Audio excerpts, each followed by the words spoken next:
জোর হবে কিভাবে? জোর সাউন্ড এখান থেকে এটা মিউট মিউট দিলে আমি প্রশ্ন করতে পারবো, তাই তো? এখানে দিলে আমি প্রশ্ন করতে পারবো। Distinguished guests, respected DG sir, and my dear colleagues, today we are going to celebrate International Women Day at CIRDAP.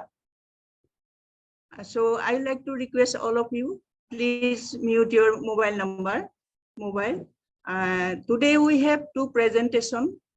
One from our communication officer, Ms. Hurain Jannat. She is going to present. Her presentation title is Digit All, Innovation and Technology for Gender Equality, Perspectives of Bangladesh. And another presentation is from Nepal, Ms. Anju Dhungana. She is going to present Violence Against the Women in Nepal, Current Situation, Challenges and Efforts to Minimize. And presentation time is 25 to 30 minutes. After presentations, we are going to discuss about the topics.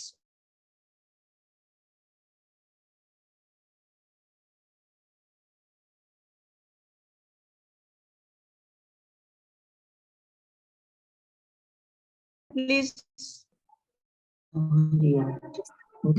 अहिले त गर्ने हैन ठीक छ पछि ready भएर ए अब के हुन्छ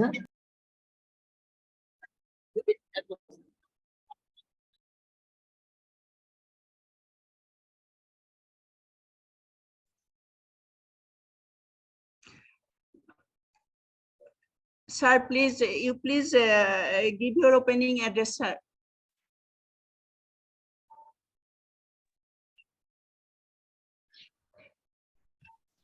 Okay, good morning, everyone. Hear me well? Do you hear me? Yes. Okay, thank you. Excellency, ladies and gentlemen, I have my great honor and pleasure to welcome each of you to the webinar series of CIRDAP today. I gladly welcome participants, especially from Bangladesh, Myanmar, Philippines, also the lecturer from Nepal. So we have a small group of participants today. I also welcome Dr. Ucharani Burowa, Manager of Gender in Integrated Rural Development of CIRDAP, Ms. Hurain Jannat, Communication Officer of CIRDAP, and Ms. Anju Dhungana, Senior Women Development Officer, Local Development Training Academy, Ministry of Federal Affairs and General Administration of Nepal. She is our alumni of the first flagship training last year. So you are all welcome. Today, we celebrate the International Women's Day at CIRDAP. The United Nations General Assembly invited member states to proclaim March 8 as an official UN International Day for Women's Rights and World Peace since 1975. So now it's 48 years now. This International Women's Day commemorates the cultural, political, and socioeconomic achievements of women. It also addresses women's rights movement, bringing attention to issues such as gender equality, reproductive rights, and violence and abuse against women. The theme for the International Women's Day on 8 March 2023, or IWD 2023, is Digital Innovation and Technology for Gender Equality. Campaign theme is Embrace Equity, recognizing the contribution of women and girls around the world in digital world and ICT development, who are playing a very important role to build a more sustainable future for all through digitalization. According to the UN Women, a persistent gender gap in digital access keeps women from unlocking technology's full potential. Their underrepresentation in science, technology, engineering, engineering, and mathematics professions, education and career remain a major barriers to their participation in technological design and governance. And the pervasive threat of online gender-based violence, coupled with a lack of legal recourse, too often force them out of the digital space they do occupy. CIRDAP is supporting women's and girls' works and rights in every aspect in the society. CIRDAP work towards gender equality, women education, and decent jobs, which help women to be empowered. Lately, CIRDAP has developed a program on women, youth, and rural development. And under this program, CIRDAP is going to organize a number of activities. We already engaged in a webinar on gender issue to celebrate International Women's Day, International Day of Rural Women since 2020. And CIRDAP staff took part in the 8th Global Symposium on Gender in Aquaculture and Fisheries, or GAF8, held in November last year in Kochi, India. And it is an opportunity to acknowledge the progress being made by women under these programs.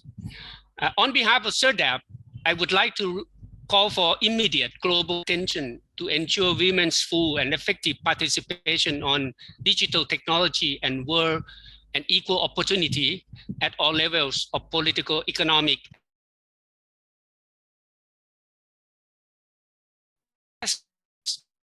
I may recall State Nation, Ms. Dr. Gutierrez.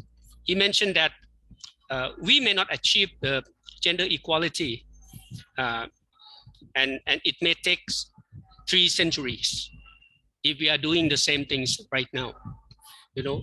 So CIRDAP is proud to organize a webinar for celebrating the International Women's Days on 9th of March 2023 on the topic Digital Innovation and Technology for Gender Equality Perspective of Bangladesh and Violence Against the Women in Nepal, Current Situation, Challenges and Effort to Minimize It, in which you will be discussing under this webinar. Thank you very much for your kind attention and look forward to your active participation to this webinar. Have a good seminar. Thank you. Back to you, Dr. Ucharani. Can you unmute your microphone, please, Dr. Usharani? Yes. Thank you very much, sir, for your opening remark. Now I would like to invite Ms. Hurain Jannat to present her presentation. Before presentation, I want to tell about her. Ms. Hurain Jannat joined in CIRDAP in 2019 as a communication officer. Before that, she worked Center for Injury Prevention and Research, Bangladesh. And before that also she worked as a program manager in Center for Mass Education in Science. She is very knowledgeable and I would like to request Ms. Hurain Jannat to present her presentation. Ms. Hurain Jannat, please. Thank you so much, Dr. Usharani. Can you hear me clearly? Yeah. Yes. Okay. Thank you all. Good morning, good afternoon, good evening, everyone. My name is Hurain Jannat. I'm a communication officer in CIRDAP. So my today's webinar topic is you all know the theme of International Women's Day, digital innovation and technology for gender equality. Actually, I want to look the perspective of Bangladesh or situation of Bangladesh. Now, what do you understand? What do we all understand about this terminology we often hear? Digitalization, digital transformation, and digital literacy. We all know that, but digitization is the process of changing from analog to digital form.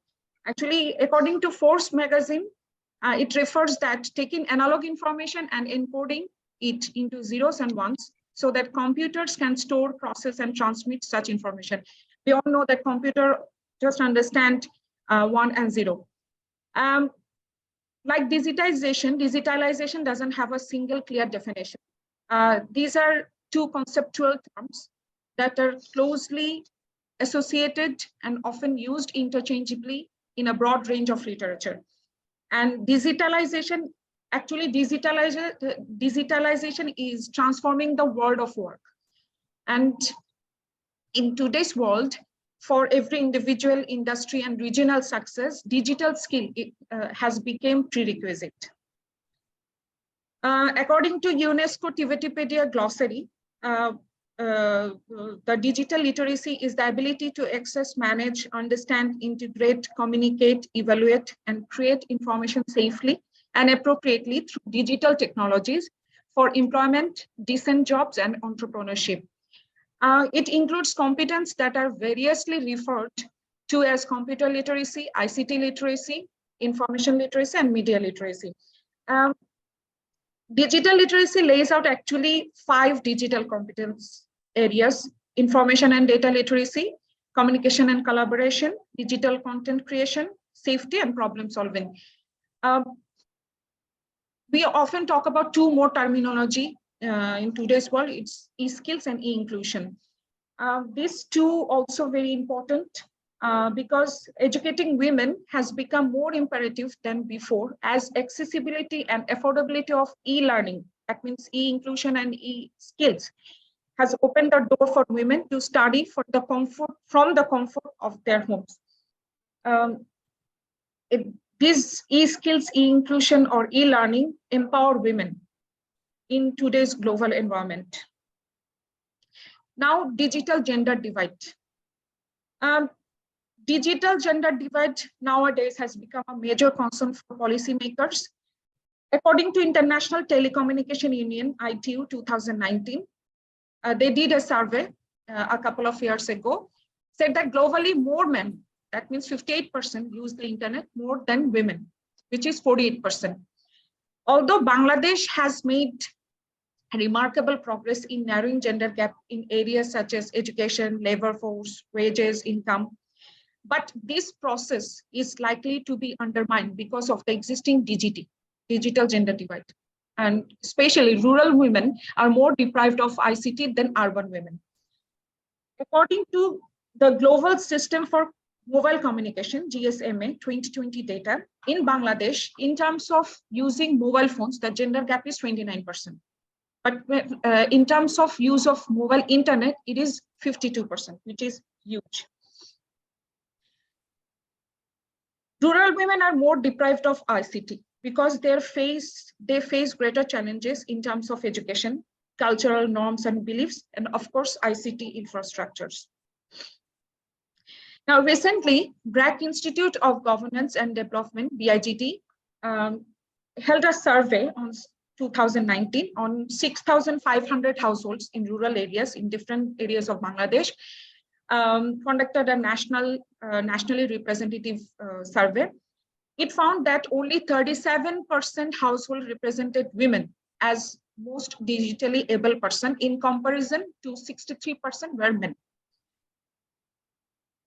There is a gender gap in terms of their access and ability to use digital technology. For example, more men, 40% of men have access to internet. On the other hand, 31% of women have access. The gender gap becomes higher in the access and skills of using digital technology. Only 5% of women can check the emails and 3% can send emails. In comparison with the men, 14% men can check emails and 11% can send emails.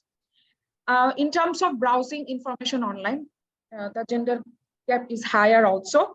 32% of men can browse information online, but on the other hand, 20% is women. Now, the girls in STEM and women's in ICT jobs, the United Nations has referred to the digital divide as the new face of inequality. Actually, digital transformation goes beyond the digitalization of goods and services. Actually, this digital transformation or digital technology represents a new development paradigm. It includes applications of disruptive technologies, including artificial intelligence, digital data, connectivity, networks, etc. But globally, there are fewer girls in STEM.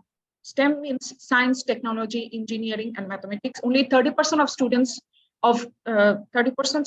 is girl, and rest are boy. The International Labour Organization, ILO, estimates that women represent only 1 in 3 online workers, particularly in developing countries. These gaps are even higher or wider levels of skill. For example, in designing or developing AI and machine learning systems. For example, in Google, the very famous technological giant, in Google AI workforce, only 10% are women. In Facebook, the proportion is 15%, and in LinkedIn, it's only 10%. This reflects gaps in skills and education, as well as persistence of traditional gender norms and stereotypes. And there are a couple of other surveys by UN Women, which is a survey of women journalists from 125 countries, found that 73% had suffered online violence in the course of their work. Globally, in artificial intelligence workers, only 22% make up women. A global analysis of 133 AI, artificial intelligence systems industry, found that 44.2% demonstrate gender bias. When it comes to Bangladesh, at present around 25% of women are studying in ICT sector. Out of them, 10 to 12% have taken up careers, and even less have a role in policy making. Today, a persisting gender gap in digital access keeps women from unlocking technology's full potential.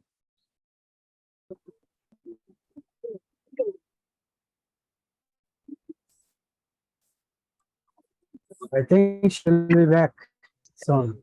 Sorry, actually my internet was disconnected. Can you hear me clearly now? Yeah, we hear you. Yeah, we hear you. Thank you. Okay, thank you, sir. Thank you. As I was saying before internet disconnection, in Bangladesh at present, around 25% of women are studying in the ICT sector. Out of them, 10 to 12% have taken up careers, and even less have a role in policy making. And Bangladesh Association of Software and Information Service Basis has carried out several surveys which indicate that women's participation in ICT sector is 12 to 13%. And in case of women entrepreneurs, this goes down to 3% only. Now, when we talk about digital transformation, digital technology, often another thing comes, which is online harassment. And I think your screen sharing stopped. So are you trying to share your screen? Okay, sir. I will share again.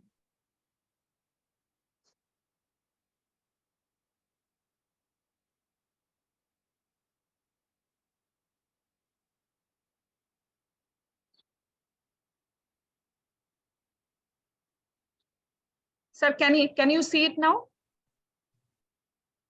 Yeah, yes. Okay. Okay. Yes.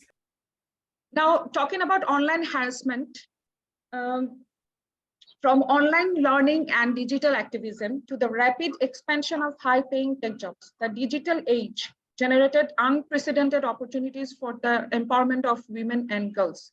But this advancing technology also introduced new form of inequality and threat to the rights and well-being of women. Actually, it recently commissioned a study titled Online Violence Against Women 2022. And this study found that 64 out of every 100 women in Bangladesh faced harassment and violence online, which was 50 in the previous year, 2021. Women mostly faced violence on Facebook, which is one of the popular social media in the world, which is 47%, and rest Messenger, Instagram, Imo, WhatsApp, and YouTube. But out of all of the harassments, only 14.91% of the women submitted formal complaints against online violence. The nature of harassment is huge. Like for example, hateful and offensive sexual comments, sending sexually explicit pictures to inboxes and asking for sexual favor, discrimination against women, creating fake IDs in their name, cyber stalking, personal attack for supporting LGBTQ rights. The harassment also includes recordings of sexual assault posted on social media and blackmail over leaking of private moments. Women also reported that their photos were edited and published on pornography sites. According to the study, ActionAid study, 65% of the respondents reported that harassment have a severe impact on their lives, especially psychological trauma, depression, and anxiety. Most of the women thought existing complaining mechanisms do not work. And as much as 64% response said that they did not find any action against their submitted complaints. And 75% reported that they complain anonymously through online platforms because they are afraid of social stigma, victim blaming, and losing privacy. But when your internet connection. Can you hear me clearly, sir? Can I continue? Can Now you it's hear okay. Okay. It was unstable before. Yeah, now it's okay. Okay, sir. Okay, sir. When I was studying this online harassment, I came to know personally about this cyber support women helpline. Before that, I didn't know. Most of the women doesn't know about this. The police department of Bangladesh has a cyber support for women helpline. And there is also an app called Eagle offering assistance in case of cyber harassment. Now, talking about the Bangladesh government initiatives, Bangladesh government has taken several initiatives. The slogan of Digital Bangladesh has special significance for national development for women. The government's ICT division has taken up several projects for women and separate standing committee regarding women in the ICT sector. There is a women forums for women involved in the sector, especially ICT sector. The Jatiyo Mohila Sangstha under the Women and Ministry of Women and Children's Affairs is implementing a district-based project for women's computer training. And this organization has another project called Tutho APA, which has created a digital database. The ICT division has created a software called Emporia for persons with disability. This will help disabled women participate in job fairs. Apart from these, there are several other digital services of Bangladesh government, such as registration for admission to academic institution, publication of results, telemedicine service, video conferencing for the treatment of disease, online submission of tax returns, etc. Several more initiatives like Startup Bangladesh, it's an organization. They launched Shoto Borshe Shoto Asha, it's a Bengali term, initiative which will invest 100 crore, 1 billion taka for 50 startups. They have already started working. They have started 7 startup ventures, and out of 7, 2 firms of which are run by women. And a budget proposal submitted to NBR, National Board of Revenue, calls for 3 billion taka. A soft loan with just 2% interest will be given there to women entrepreneurs. The women entrepreneurs will be exempted for corporate tax for the next 10 years. Basis Soft Expo, which is one of the largest exposition in South Asia on the software and IT sector, Soft Expo, allocated every year, they allocate 20 stalls free of charge for women entrepreneurs. Under MOCA, there are cyber cafe, which is operated in 10 districts. And women, even in a small towns, are using internet to launch themselves as entrepreneurs through Facebook, which is called nowadays is F-commerce. And thousands of F-commerce entrepreneurs are there, and 50% of them are women. And UNDP has been working on has been working with Bangladesh government to develop and implement innovative solution. One of their innovation is Aspire to Innovative, A2I initiative for providing digital literacy to thousands of female entrepreneurs. They have a portal, teachers portal. Around 200,000 female teachers now have access to high quality online educational materials. And they have also another digital technology marketplace, Anando Mela. Women entrepreneurs can access new markets. Now, some way forward, like Bangladesh government should give more incentives to encourage the girls to pursue their study and career in STEM. Because one study I found that this field, I mean STEM, reportedly 75% of jobs will relate to by 2050. And as Bangladesh moves towards smart Bangladesh by 2041, this vision cannot be achieved without women and girls playing active roles. Enabling and encourage women to participate effectively in the digital economy and gain access to digital service such as education, healthcare, and online banking. Women need to be involved in creation of and decision-making around digital technology. And lastly, government must ensure the safety and security of girls and women in digital world, especially in e-commerce and in F-commerce via social media by stopping online harassment and violence. As a conclusion, we can say that this year's theme serves as an important reminder of the immense potential that digital transformation holds for accelerating gender equality and women's empowerment. Digital technologies need to be used to accelerate progress on the Sustainable Development Goals, SDGs, and gender equality. Thank you so much. Thank you. This is the end of my presentation. Thank you so much, Hurain. This is very informative presentation. I think it will help all of us about digital innovation and technology, how Bangladesh is developed. So thank you so much. Now I would like to request Ms. Before you go in, will it be possible to have a discussion on Ms. Jannat presentation first? So that it will not be, because it's different issues. Okay, sir. We may take about 15 minutes, maybe discussion. Okay.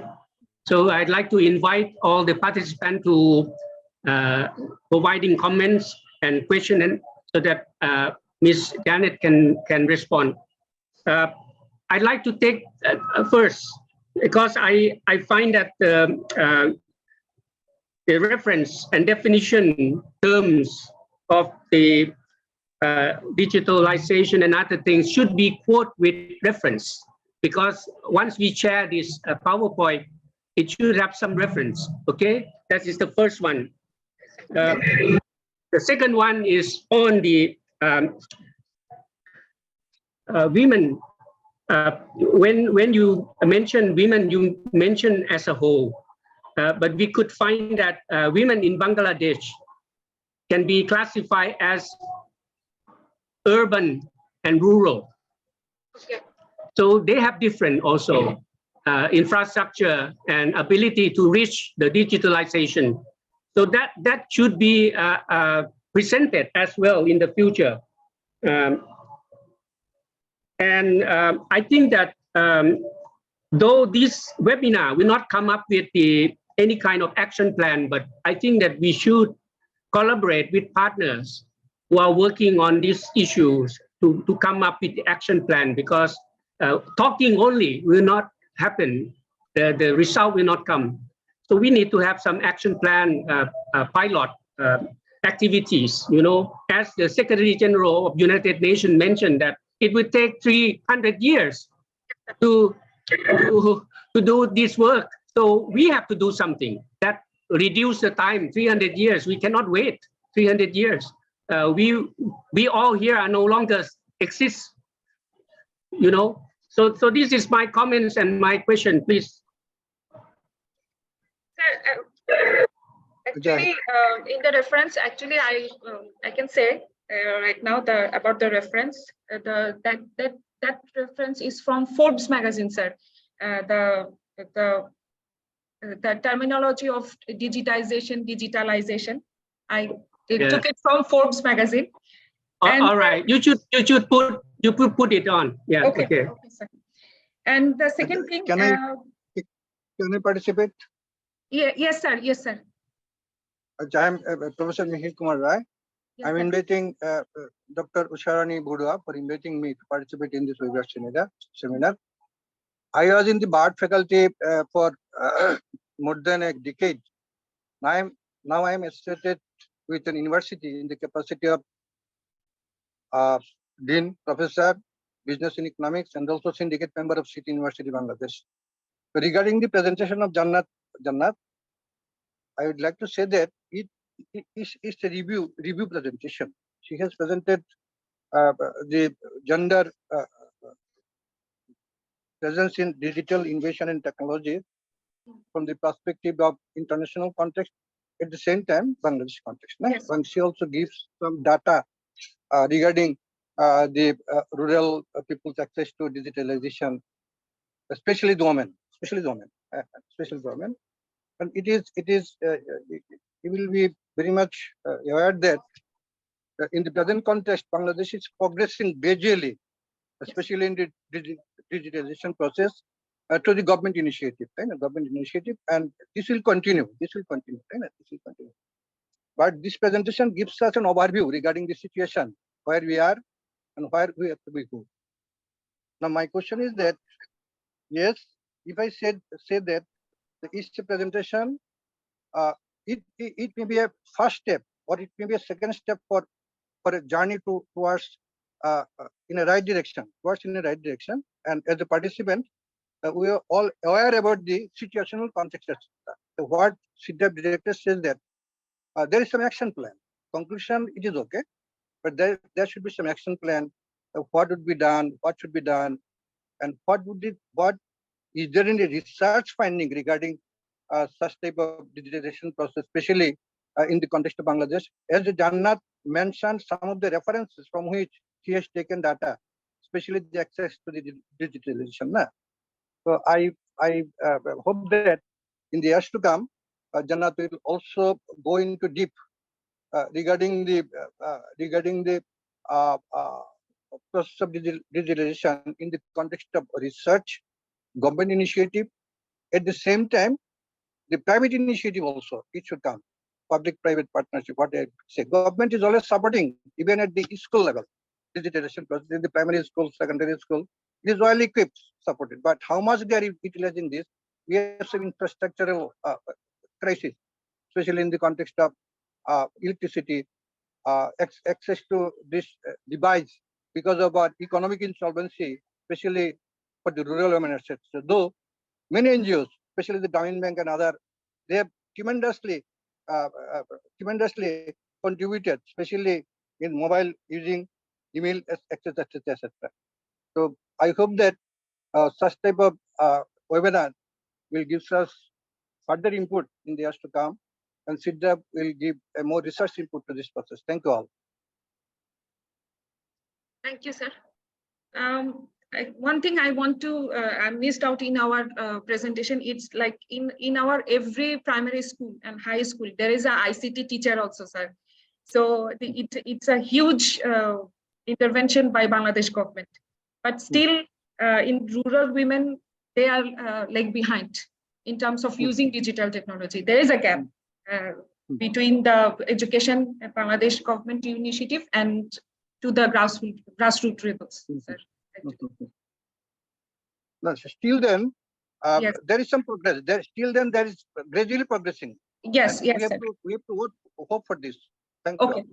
Okay. Thank you, sir. Thank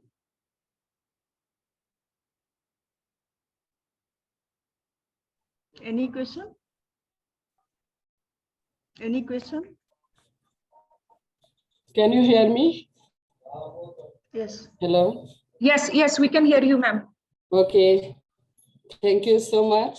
This is Nasima Akhtar, Director of Rural Sociology Division of Bangladesh Academy for Rural Development. And also I am the Project Director of Rural Women's program in BIRD, which is implemented in 24 area of Kumilla. And there is nearly 2,000 beneficiaries under this project. I would like to congratulate firstly for nice presentation and also very nice paper presented by a presenter. And also I like to share that in the rural context, we found that the gender gap in performance related with digital device technology, using some of online business or entrepreneurship involvement. And I like to add it here, we should give emphasis on the gender-based gap related with position in the ICT sector also, and related with some entrepreneurship in the rural sector also. Rural and urban sector, wide gap is there. So in this paper, there is a scope for mention, especially the rural sector situation, and also some of the strategic action plan, which has mentioned by the already some of our distinguished resource person. And I like to give more attention in the strategic application of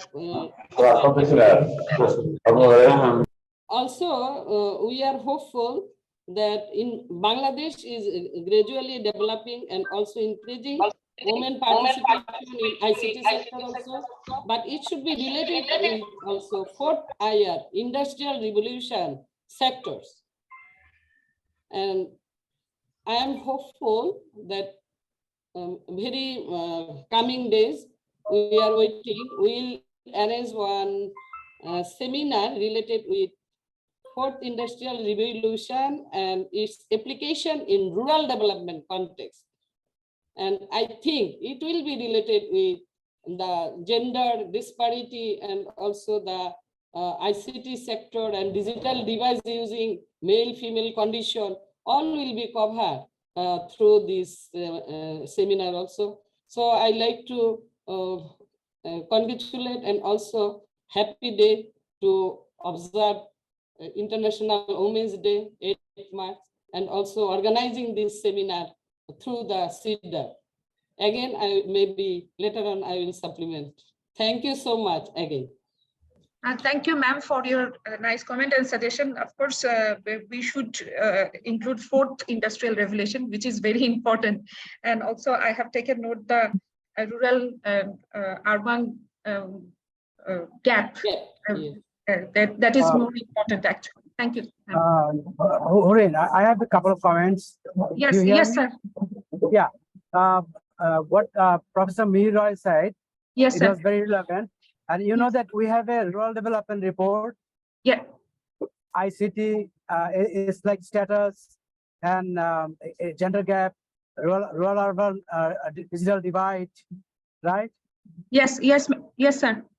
Yeah, and then we have shown like even at the income level, like the lower strata, those who are marginalized people in Asia Pacific. Yes. Women are like desperately like lacking like ability to access ICT, to realize the benefit of ICT. So we have a complete report that we have launched last year on ICT, yes, impact of ICT, and it was a huge focus on rural urban divide and also gender gap. Yeah. Yes. I think we have the research findings. So yes, yours is like it's a kind of review from your communication. Field like from that phenomenon, right? From yes, that side. But yes, only. Yes, yeah, sir. If we look at the economic side and other socio-cultural, aspect, then we can find it in our RDR to 2021 that we have launched. So I'll request it you to send it to or circulate to Professor Roy and others. Okay. Okay. Okay, sir. So that they can get a comprehensive view on this issue. ICT, what are the statuses in different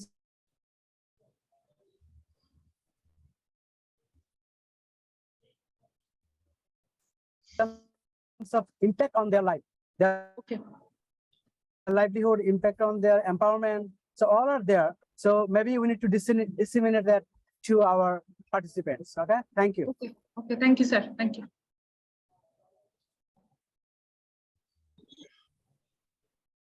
Is there any question, more question or suggestion, please? Madam, if I'm allowed, I can have a couple of comments. Yes. Thank you, Hurain, for a very comprehensive and nice presentation on the Women's Day, and especially in the context of Bangladesh. I really appreciate CIRDAP and your efforts on this special day.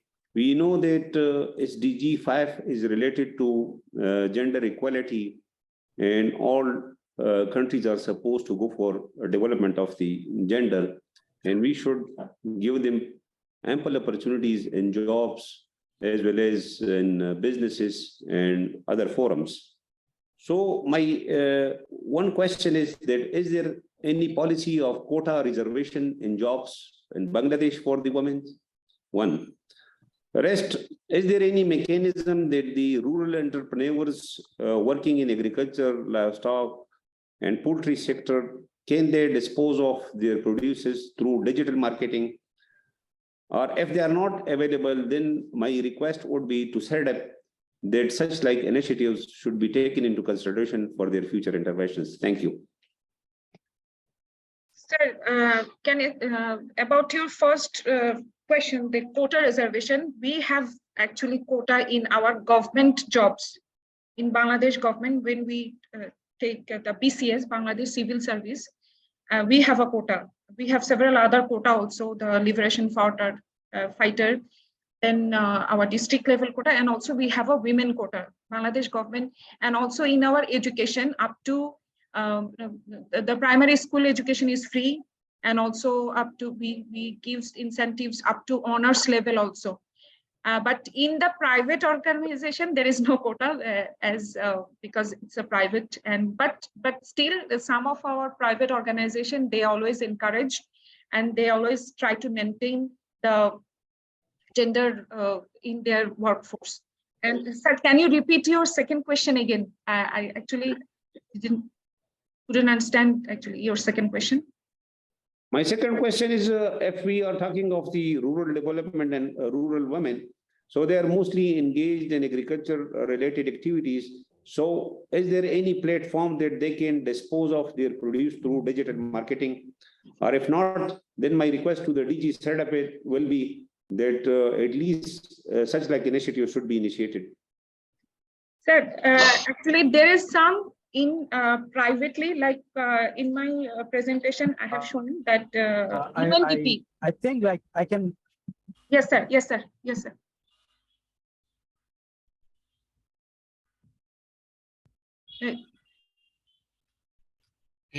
Yes, sir. We can hear, sir.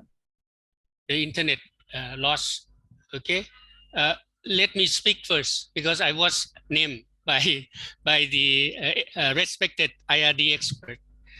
Yes, we organized a webinar in 2021 with the government of Bangladesh.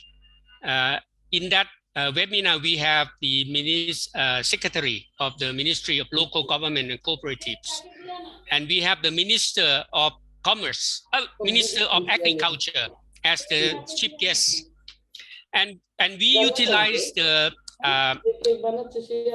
example of the Thailand Ministry of Agriculture and Cooperatives and Ministry of Commerce joint e-commerce platform, and we discussed with Bangladesh that CIRDAP would like to collaborate with them in order to set up a pilot project to try on the cooperatives.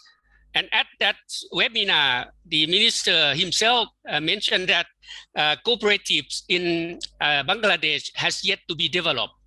So it may be possible to select certain organization, local organization, farmers organization to work on. But then there is a weak point that the Ministry of Commerce mentioned, that because the e-commerce issues that sometime it need to be more reliable. Otherwise, people will not use the e-commerce platform. And I mentioned about the one of the non-agricultural e-commerce, especially Arong, if you know Arong. Yeah. So this is an organization that seem to be very successful in Bangladesh, and maybe a platform for agricultural products can be generated. But at the same time, in Bangladesh, the products that are easy to what you call it's not possible to keep them long. We need to process them in a form that we can keep them long, and the agro processing that may be required, as well as the cold storage that need to be set up before we are beginning with the e-commerce. So this kind of thing, but at the local level, I propose something like in fishery and aquaculture, the solar dry product that can be kept for more than 6 months. That may be possible also for processing for local small-scale farmers and be able to transport to a consumer. So this kind of thing that we see that there is a possibility to develop such things, not only in Bangladesh, but also even though in Pakistan, in Nepal, we can do that, the solar dry fish, for example, and that will make also engage women, because women are very good at this kind of things, and that they can access to the technology, IT, and be able to improve the production for consumer. So this is one example. Yes, thank you. Yes, Dr. Ron Gareza from Philippines raised his hand. Thank you.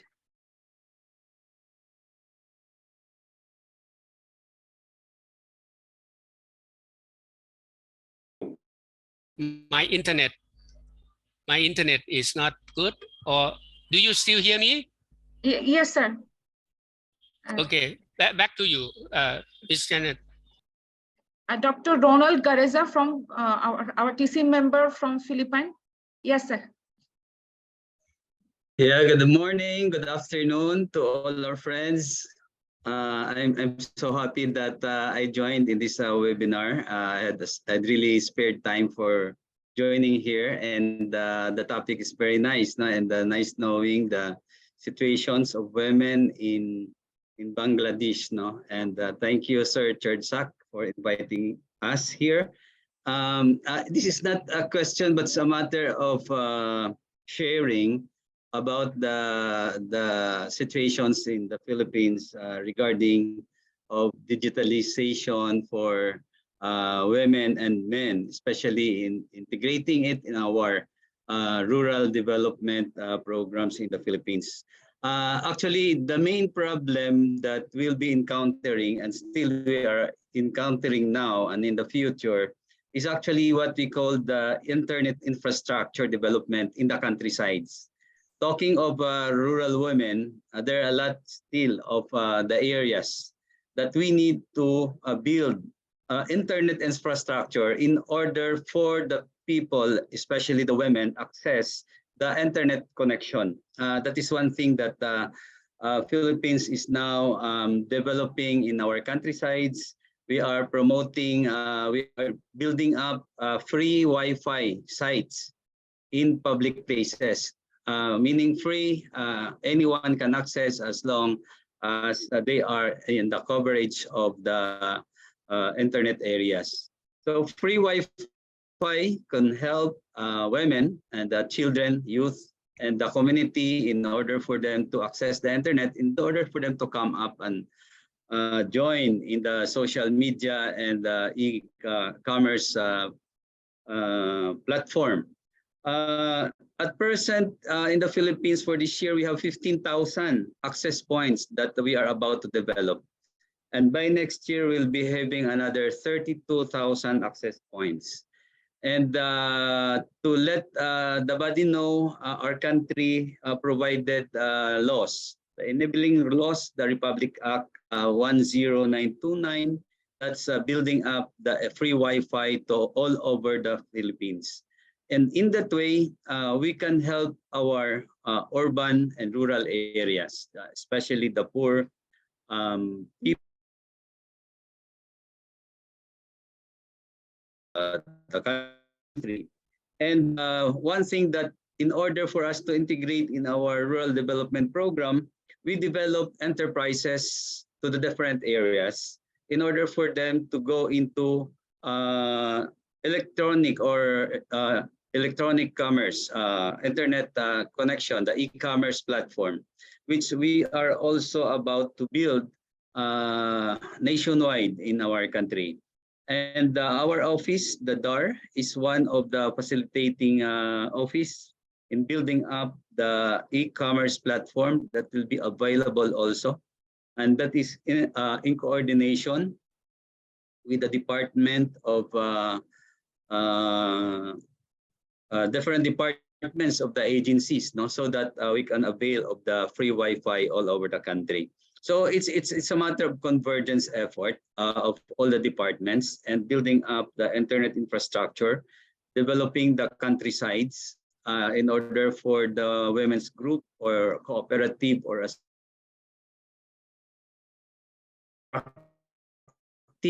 called value chain. They produce, they process, and they do the marketing. And as much as possible, we are doing it because we wanted to lower the price of the commodities in our country. And at the same time, our women, our farmers, men and women, can also sell their product in a higher prices. And there will be, in the future, there will be few limited intermediaries so that our product will be delivered directly to the consumers or to the market, the product coming from the farm. So first product from the farms to the consumer and to the market. I think that's all I can share for today's discussions about the digitalization program for women in Asia and the Pacific. Thank you very much, sir. Thank you very much, ma'am.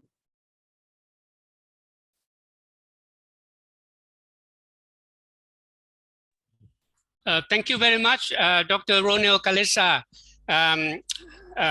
for your sharing of this information in Philippines. I think that this is very important to collaborate. You mentioned about access point. Is the DA doing this in collaboration with others, government ministry? Actually, it's not the DAR. We are just coordinating with the Department of Communications and Technology. Okay. That they are the offices the office in charge for the establishment of free Wi-Fi. Right, right. So I can conclude to you that what we want to utilize digitalization is to improve the livelihoods of rural people, to increase participation of women and girls and empowerment, and, yes, and so that they can contribute to sustainable development. We have not yet mentioned about impact of the climate change and how we build the resilience to them. Because when you mention that you provide this infrastructure, and also, of course, the most important that rural people have mobile phones so that they can access to information. They can utilize the what we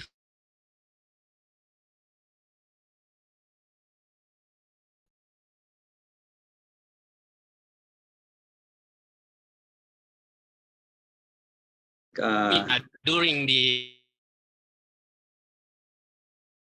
COVID, but it can access to such things through the mobile phone as well.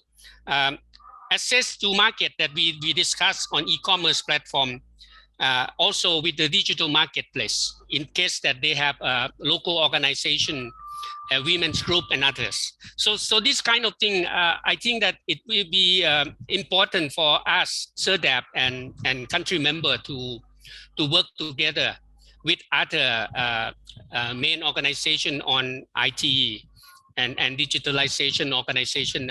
Of course, in terms of budget, because our ministry may not work directly on this kind of thing. So we need to work together to address the issue of gender and equality, and because it's a cross-cutting issue, and so that we could work with them on the ground. So I hope that this is initiative can be worked out, and we can, for example, the TC meeting in Laos.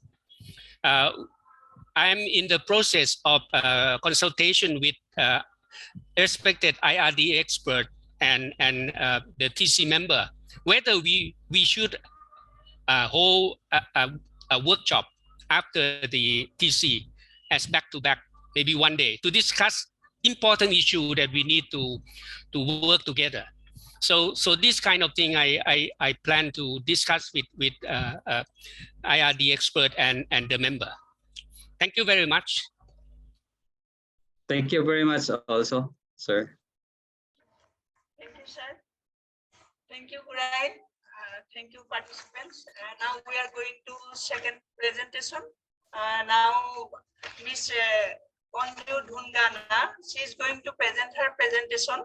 Her topic is violence against the women in Nepal, current situation, challenges, and efforts to minimize. Before the presentation, I would like to tell about her. Ms. Dhungana worked as a senior women development officer in local development training academy under the Ministry of Federal Affairs and General Administration in Nepal. She has more than 20 years experience with the government of Nepal. As a professional focus is on gender and social inclusion, gender mainstream, and women empowerment. She has received a very best prize for her work in Nepal. This prize is called Pajwal Jane Seva Sri 4 Award in 2020. And now I would like to request Ms. Anju to present her presentation. Ms. Anju, please.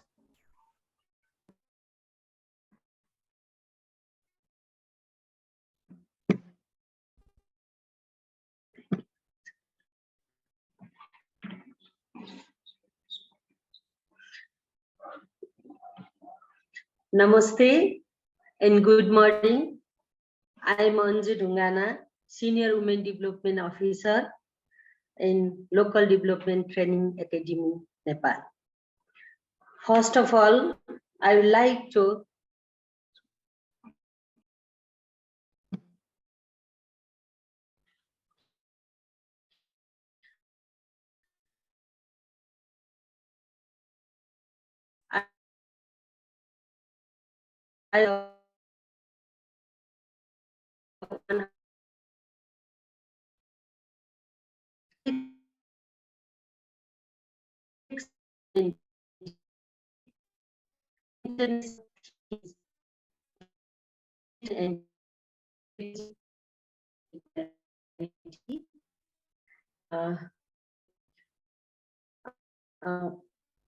Director General of CIRDAP, Director of BARD, and all and commenter.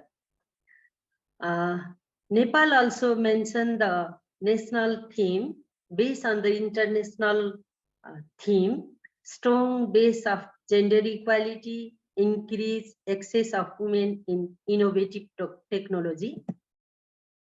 My presentation outline is understanding of violence against women related issue in South Asia and the Asia Pacific, current situation of violence against women in Nepal, major challenges, violence against women in Nepal, and mitigation effort.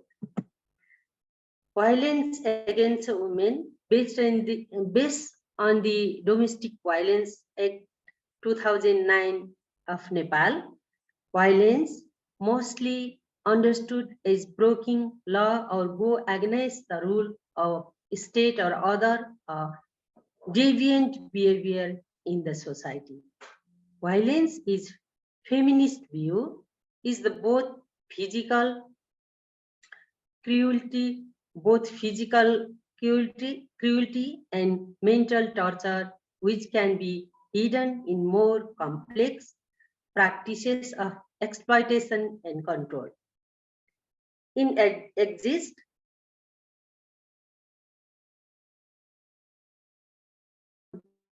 interest, the life change, environment, action, and perception of other group or individual. The domestic violence and gender-based violence together violence. It is saw in the picture also. And gender-based violence is unfair and unjust behavior done by a person of one gender to another. Gender is the form of economic, physical, mental, social, and sexual activities due to unequal power of male and female. Generally, gender-based violence has negative impact to female in most of the cases. In the context of Nepal, female are mostly victimized by gender-based violence. Unjust, uncivilized, poverty, illiteracy, underdevelopment, and backward of the society are the root cause of gender-based violence. Domestic violence, unfair and unjust behavior shown by member of family to another member of the same family in causes mental, physical, economic, sexual, and torture to a person. Generally, perpetrators are of very close relative. In the domestic violence, perpetrators are very close relative. Yes, the form of gender-based violence, psychological, mental, economic, sexual, verbal, physical. This is the form of violence. I am going to talk about some common issue related gender-based violence in South Asia and the Asia Pacific. Domestic violence, acid attacks, sexual abuse and exploitation, rape and marital rape, war, rape, murder, sex-based abortion, forced marriage, child marriage, women and girl trafficking, discriminatory wages, domination and threaten dowry system, and cybercrime are the common issue in South Asia and the Asia Pacific. I'm going to present about the current situation in Nepal, percent-wise status of different form of violence in Nepal, 2028 to 2022. This is the one fiscal year data, data of the Nepal police. The total case recorded 19,013. Within 19,013, the domestic violence case is 75%. Rape 13%, polygamy 4.5%, attempt to rape 4%, child sexual abuse 0.7%, human trafficking 0.3%, child marriage 0.2%, witchcraft 0.2%, and untouchability and illegal abortion 0.2%. and 0.1%. This is the data from recorded data of the Nepal police.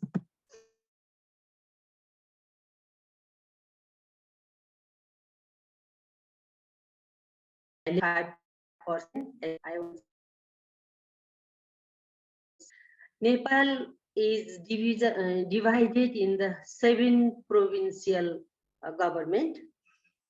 One is the federal government and 7 provincial government and 753 local government, Nepal. Within 7 provincial government, in the east part, Kosi province is located. 30.47% is in gender-based violence in Kosi province. 24.43% in Modhesi province, 4.60% in Bagmati province, 0.34% in Gandaki province, 9.79% in Lumbini province, and 20.68% in Karnali province, and 9.70% in Sudur Paschim province. The current situation of gender-based violence against the women in Nepal: 75% of women have experienced the domestic violence. 90% of the perpetrator were male. 35% rape case perpetrator were neighbors. 16% of women have experienced the sexual violence. 29% of women have experienced physical violence. And 53% of dowry-related violence were recorded from the Modhesi province. And 58% of the witchcraft allegation perpetrator were neighbors, and 24% of human trafficking perpetrator were community member, and 7% of the polygamy cases were recorded, and 31% of 8 to 25 years old were married by age 18. And 22% of women have experienced physical violence since age 15. 22% of women have experienced the physical or sexual have short hair. 26% of married women have experienced spousal violence, whether physical, sexual, and emotional. 46% of women involved in family decision making after marriage. And survivor relationship with perpetrator: 70, this is the domestic violence situation. 77.28% perpetrator were husband, and 22.72% is family member. 93% violence within the house, and 82% violence by relatives and known men. 37 children got married under 18 years. 51% girls below 16 years got rape. 61% women raped from neighborhood, and everyone women out of the 3 suffer from any kind of violence, any kinds of violence. The major challenge violence against the women in Nepal: patriarchal society and the mindset. This mindset in the patriarchal society is practicing in very beginning in our community, in our society, and culture, norms, values, and belief also help to gender-based violence, some culture, norms, value, and beliefs, illiteracy and lack of awareness, unemployment and different form of poverty. 66% never tell anyone about their experience or seek help. This is also very challenge because 66% victims are never told anyone. 91% married women don't know that the spouse sexual violence is illegal. 75% women are unaware about the support service of the government for victim-based gender-based violence. Only 13% women are aware about the domestic violence law. 60% women suffering from mental disorder due to violence.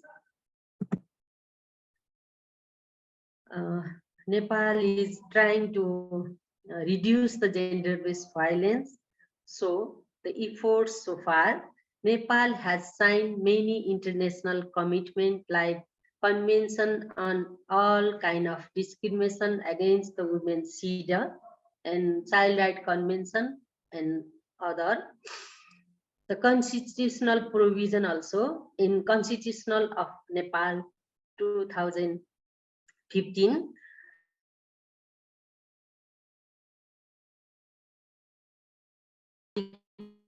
Article 38, gender-based violence is considered as a crime and the perpetrator will be punished by law and provisioning of compensation to the victim. We have so many legal provision. I have to mention the major legal provision: Domestic Violence Accusation and Punishment Act 2009 and its directives, Act on Elimination Workplace Related Sexual Violence 2014, Anti-Witchcraft Act 2015, and Safe Motherhood Act 2018. This is our legal provision. And then we have the institutional arrangement also. In federal level, Ministry of Women, Children and Senior Citizen, National Women Commission, National Child Rights Council, Nepal Police. Under the Nepal Police, Women, Children and Senior Citizen Directorate. This is the in the Kathmandu in federal level, and this under the federal level organization also the district police office and Ilaka police also 232 center. Human Trafficking Control Bureau, this is also in federal level under the Nepal Police. Provincial level also we have Social Development Ministry in the 7 provinces, Directorate of the Nepal Police and Province Child Rights Council. Local level also Women and Children section in all local government units 753. Likewise, local judicial committee in all 753 local government unit. One-stop crisis management center. This is based on the district hospital and different institutional of the development partner or organization also working as a institutional body. And program and activity also. President Women Upliftment Program. This program is run by under the Ministry of Women, Children and Senior Citizen. This program especially focus on 3 areas for women. One is the Women Economic Empowerment Program. Another is the heavy lifting from the very remote area, pregnant and lactating mother. Her life is in danger, and so lifting from helicopter. This is heli lifting program 1, and another is harmful traditional practices and the gender-based violence reduction program are conducted under the President Women Upliftment Program. Three major area. Women Development Program around the 4 decades, which has shown a remarkable result in gender-based reduction and women and empowerment. Helpline for 1145 by National Women Commission in timely reporting and rescue of victims. Various program of provincial and local government, gender-based violence related awareness raising campaign, entrepreneurship development, etc. Hotline number 1098, 104 and 100 for rescue and disappeared children. Program run by the development partners, NGOs, CBOs, etc. Way forward. Effective implementation of existing law, rule of law, discouraging the politicization of case of gender-based violence, design and conduct the result-oriented activities, restricting the unlawful use of alcohol, improvement of procedural arrangement to reduce re-victimization, coordination of all type of effort by different stakeholders, monitoring and networking and reporting. Monitoring, networking and reporting. My presentation is finished. I'd like to thank you to provide this opportunity, the Director General of CIRDAP and all the staff of CIRDAP. Thank you. Any queries and feedback? Thank you very much, Ms. Anju Dhungana. This is very interesting subject, and I think that our participant will have some comments and question to you. You know, I'd like to mention from my opinion that there are lots of work to do. First is for engaging government who are going to use the law that you mentioned, several laws. They need to understand gender and be able to do the works. You know, if the government do not understand this gender, they are not going to work effectively. Secondly, to me, in my experience, you can see from the COVID-19, few government use volunteer. These volunteers established by government, and some of them have salary, so that they can perform their volunteer effectively, and volunteer reach family level. And this kind of thing is practical for me, because these million of volunteers can penetrate into different village, be able to work with the village head and member to mobilize understanding, be able to develop a kind of work plans in order to reach the objective in a detailed plan. So this is my opinion at the moment. So I'd like to hear from others also. Thank you. Thank you, sir. But you can answer me, how many volunteers in Nepal? This sir, which kind of volunteer? Volunteer established by men. You see, during the COVID time, for example,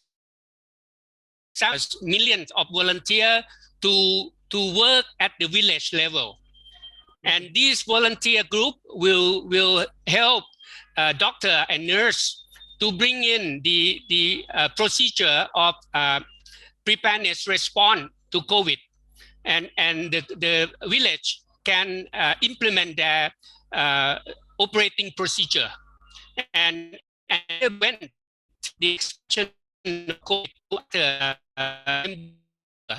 proved to be very successful. And in addition,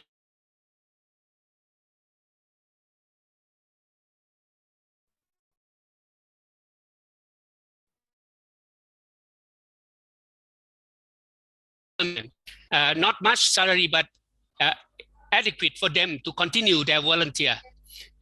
So this is the volunteer I mean. Thank you. Thank you, sir. During the COVID period, we have some volunteers. They are not female, male or female, both.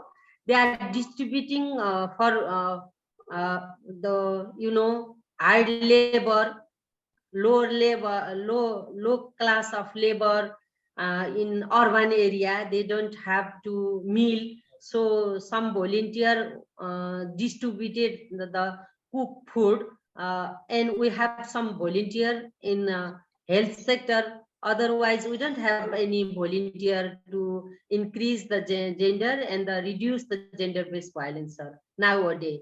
Before, when women development program was implemented, I already mentioned in 4 decades. That time we have so many activity to in the rural area, also the community-based volunteer.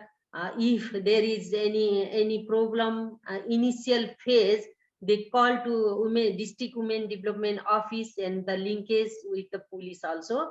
That institutes, it collapsed from the federalization, unfortunately, and they want to set up in the local level 750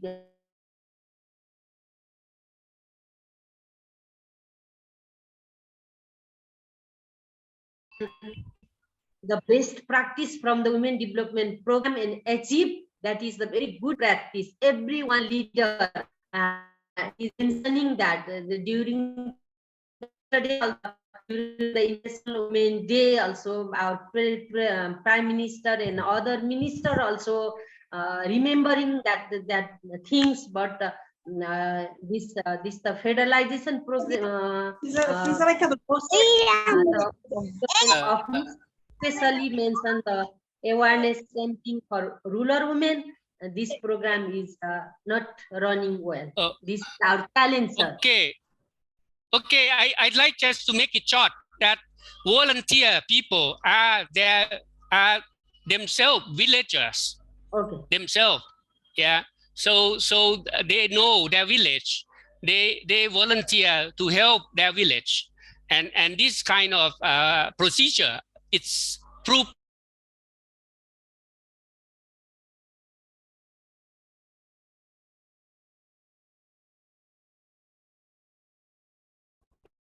Disaster management, gender violence, and other things. The same villager from the village can help you on a voluntary basis, but they can earn some money.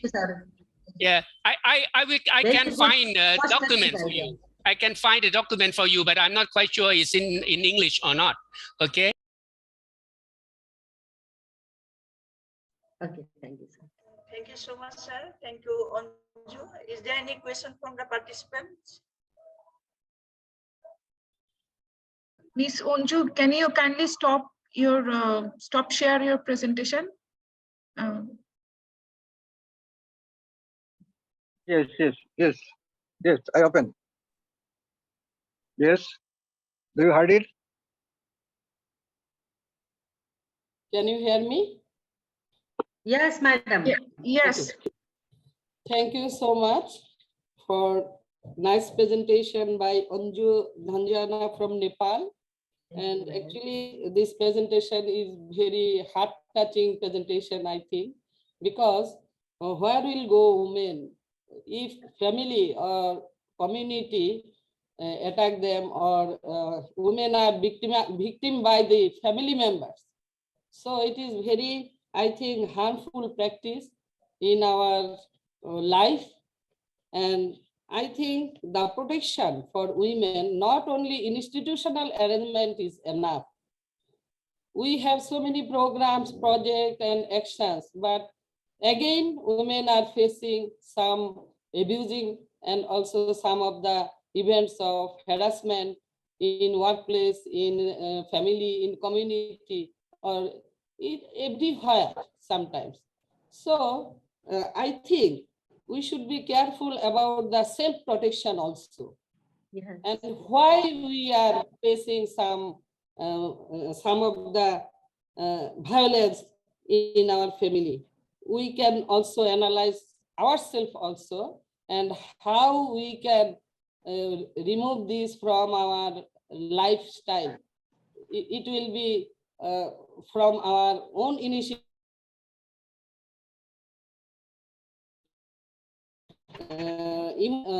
Issues in family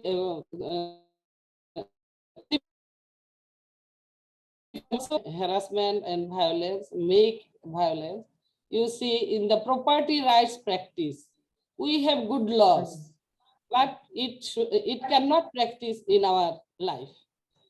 The property share or decision-making sharing, or sharing in the decision in important sector like marriage, like education choice, like you see reproductive health side.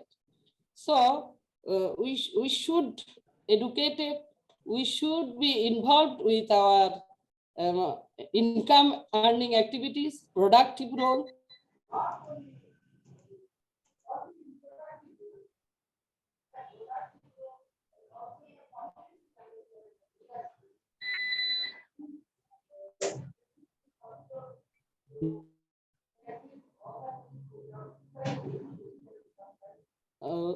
Reduce our violence, and also if the marriage system, birth registration, and some of the contact with the you see Kaji, we call Kaji, who registered the marriage.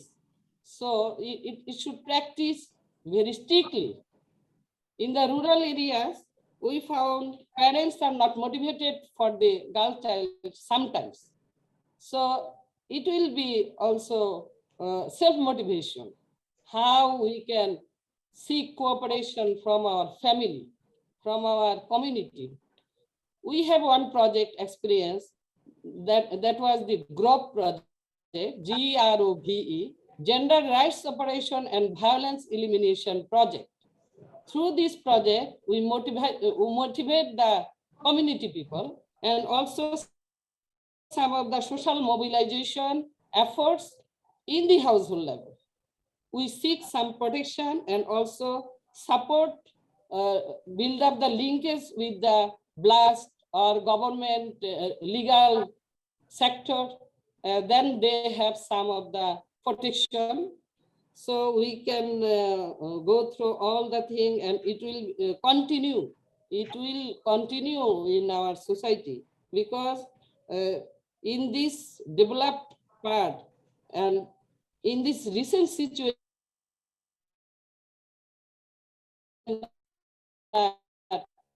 violence,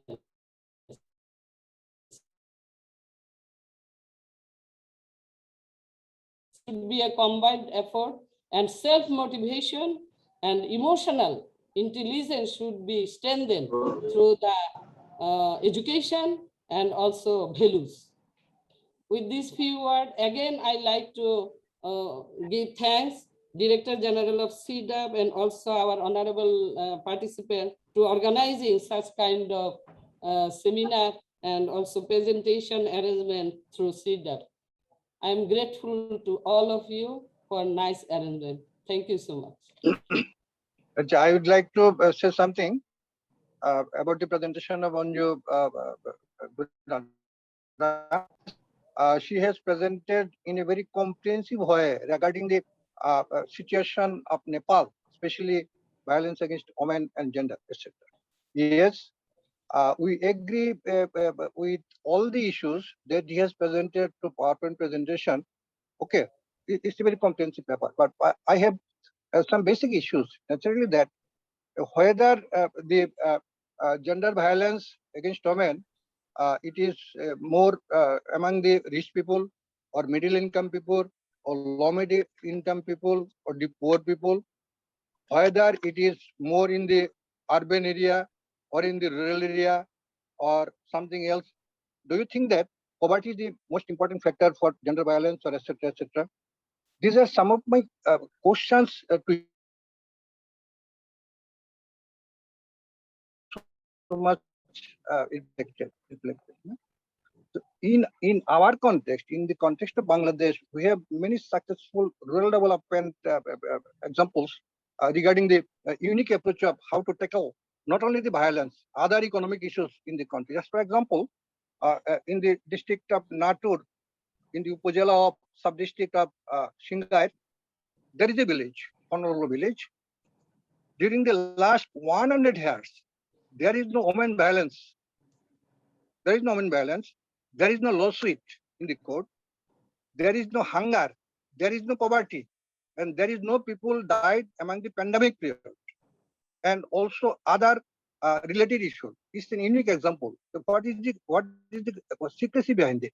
The secrecy behind it is the leadership quality, especially at the grassroots level. Leadership quality at the grassroots level. One leader who is organizing all the things, and the first condition that Nasima mentioned, education is the important factor. If I can educating the society, then naturally the issues of violence, those are created from the unemployment, poverty, or something else. These are gradually decreasing, etc. Second thing is the social approach to the society. If people educated, naturally he has some upgradation of his approach in his activities or in his behavior, and if the employment opportunity created, then naturally people are more busy with their economic activities rather than spending their leisure time in the house, etc. So in such a situation, if the as mentioned by Anju, legal framework, etc. The legal framework does not solve all the problems, because there is people in our country to get access to the total health law. It is a long-term process. At the same time, it's a very costly affairs. So this does not solve any problem in the long run regarding the violence against women. It is only possible regarding the changing of the society's value, motivation, education, and other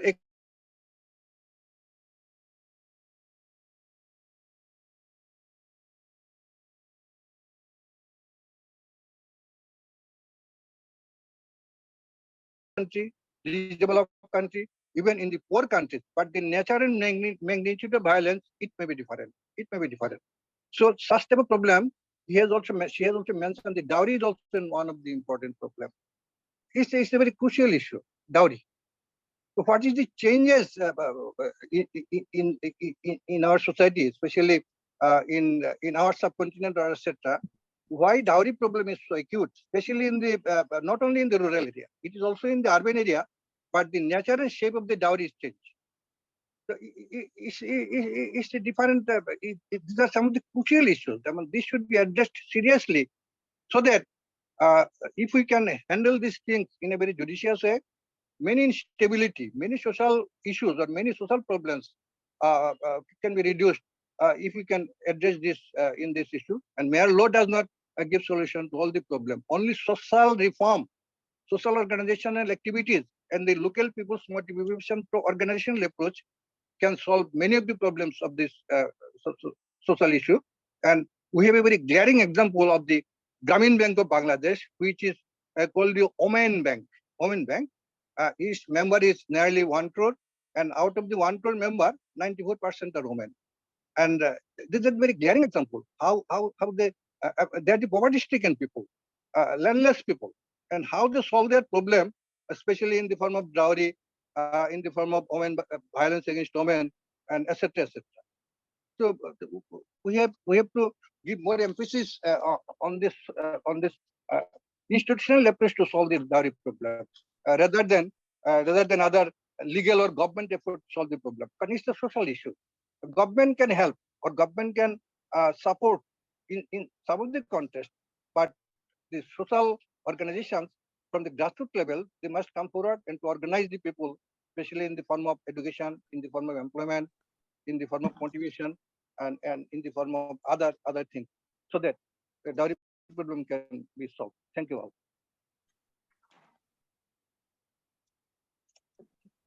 Thank you, sir, for your constructive feedback and so many ideas also. Is there any, Hello? Any question, other?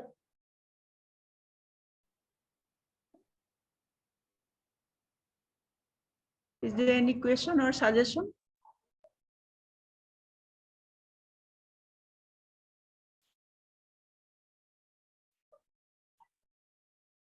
Hello, am I audible?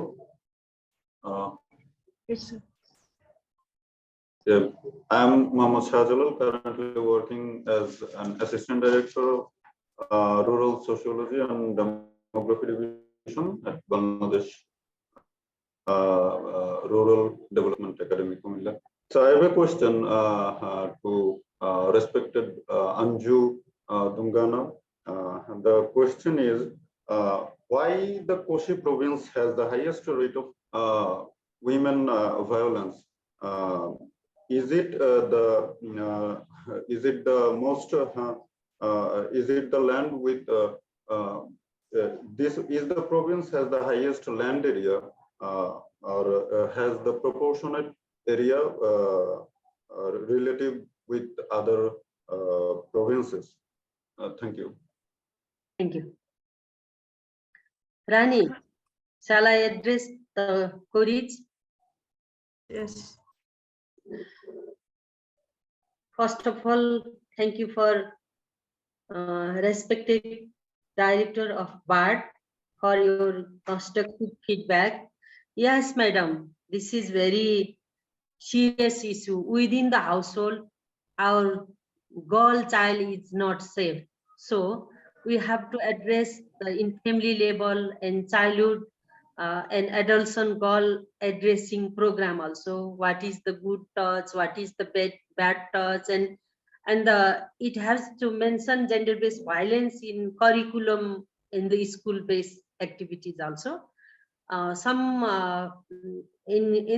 classes it is a small part it is mentioning. Yes, the collaborative program, and we have so many. I got from you so many ideas. The practice from the Bangladesh also. This is very knowledgeable, and we have to also lesson learn from the Bangladesh. And respected Roy sir also on employment and social approach. Yes, rather than legal and legal provision. And this is the patriarchal mindset, and others we have to address the entrepreneurship development when women are trying to income and access to job and access to property, house, land, and it is if my experience in working as a rural area as a women development officer, if any women are starting any entrepreneurship program, the gender-based violence, if she have such kind of gender-based violence and domestic violence, she's separate from that that home, and she's trying to do their best and less harm from the domestic violence. So our government have to start entrepreneurship development and social approach. I have this feedback and constructive feedback.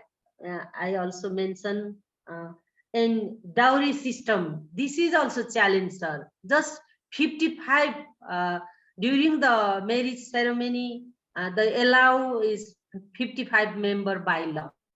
In practice, oh man, my God, 100, 200, 300.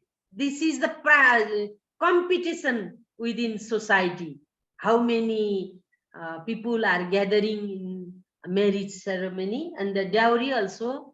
And poor family they don't have practiced much theory, but educated employee and in data 30 in the modest province is modest province is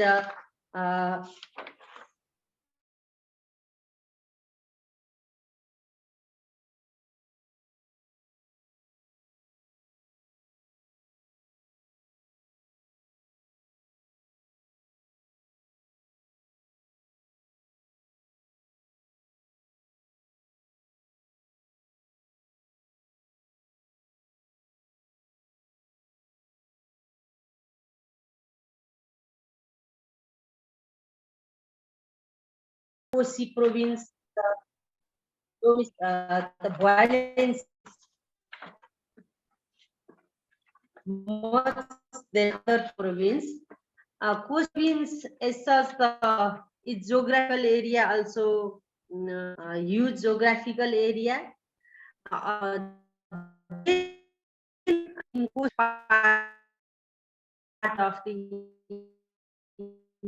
nearby from the Bangladesh. This is person here.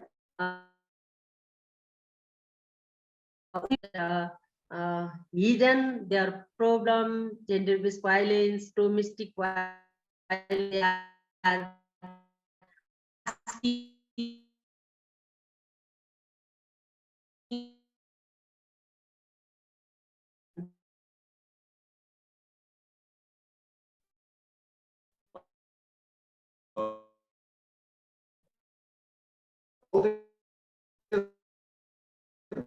Highest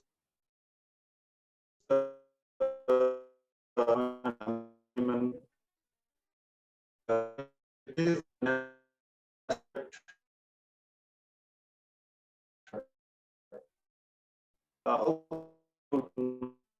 thank you very much. Thank you.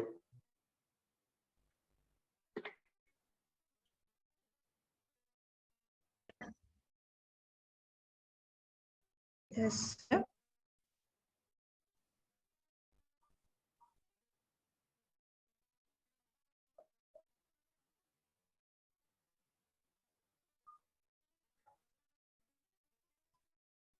think there is no question.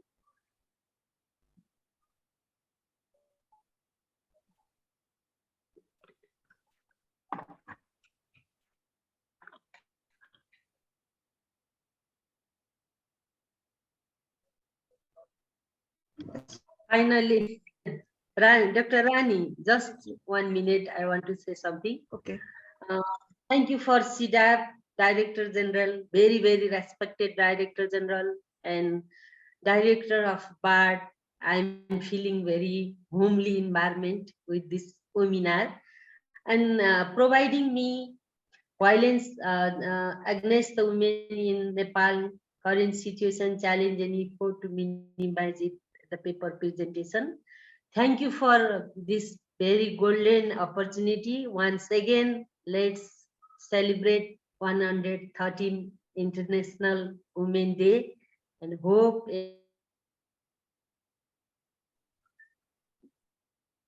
Can I ask a very simple question? Ms. Anju, just one simple question. Okay, sir. Yeah. In your work, Yeah. For the past 20 years, Yeah. if you have the liberty to undertake one measure or implement one measure, what would be the only measure you would implement or suggest to your government to improve the status of women and to end women inequality? Thank you. Thank you, sir. Thank you for your queries. As a women development officer, I work in a very remote area. The program is income generating activities. income generating activities, especially support by technically support by UNICEF and organized by the Ministry of Women, Children and Senior Citizen in the district level. This is very remarkable. This program is very achievable program to reduce the gender-based violence and increase the women economic and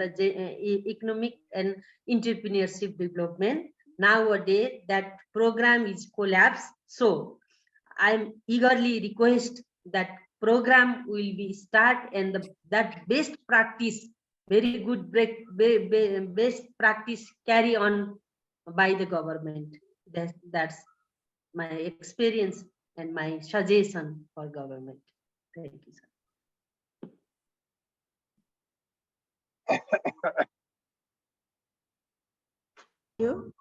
Thank you, sir. Thank you, Anju.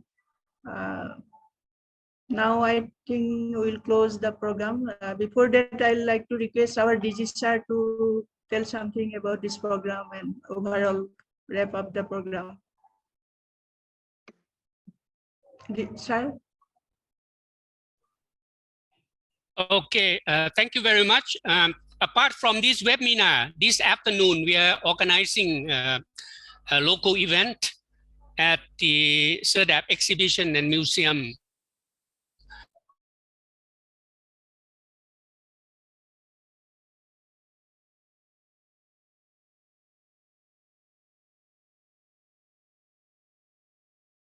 For this webinar, I think that we are not going to have only this one. We should continue to discuss some kind of action that we can work together. You know, as Professor Popo has mentioned, we bring bomb people working in this area. FAO is inviting CIRDAP to join the meeting on the 13th of March, focusing on gender in fishery and aquaculture, how digitalization can be used and how to minimize the impact of climate change for people working in this sector. So we are preparing to present there. Dr. Ucharani, Ms. Hurain, Jannat will be there. And I will join them also. So there's some kind of more action plan developed for that sector, but also we need to do more in other sector as well. As you know, for the climate resilience building, we have almost 500 million farmers. How are we going to reach them?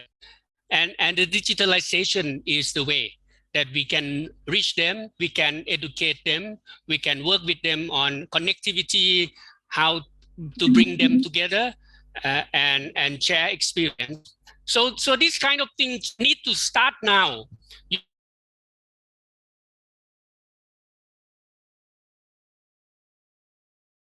And then when you gain something at that particular place. If you speak only, it will continue to be in the circle and never go to the Sustainable Development Goal or achievement in 7 years. So we need to play.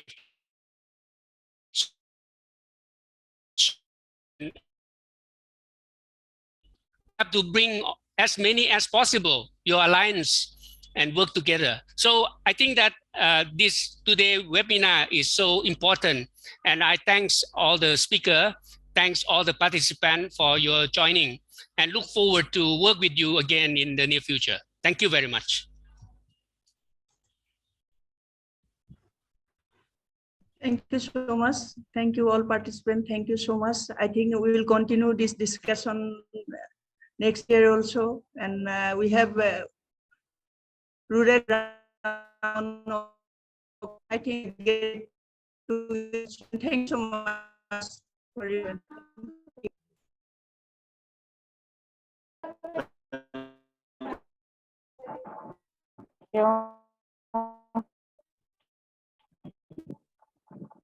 Very much.